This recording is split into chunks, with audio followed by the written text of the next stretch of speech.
நல்லி கிரேவிய நான் சொல்ற மெத்தேல செஞ்சு பாருங்க, அவ்வளவு சூப்பரா இருக்கும். குக்கர்ல ஆயில் காஞ்சதும் கடுகு சேர்த்துக்கலாம். 150 கிராம் சின்ன வெங்காயம், வரமிளகா, கொஞ்சம் கருவேப்பிலை சேர்த்து கண்ணாடி பதம் வர மட்டும் வணக்கிக்கோங்க. அடுத்து ஒரு டேபிள் ஸ்பூன் இஞ்சி பூண்டு சேர்த்து பச்சை வாசம் போனதும் 2 தக்காளி சேர்த்துக்கலாம். இது கூடயே வாஷ் பண்ணி வச்சிருக்க நல்லி சேர்த்து 3 நிமிஷம் நல்லா வணக்குவாங்க.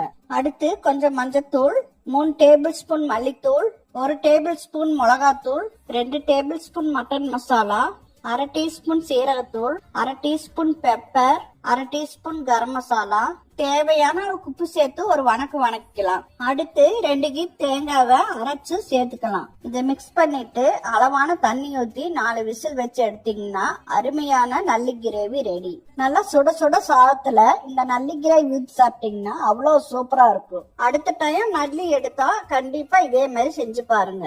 மறக்காம ஷேர் பண்ணிட்டு சேவ் பண்ணி ட்ரை பண்ணுங்க.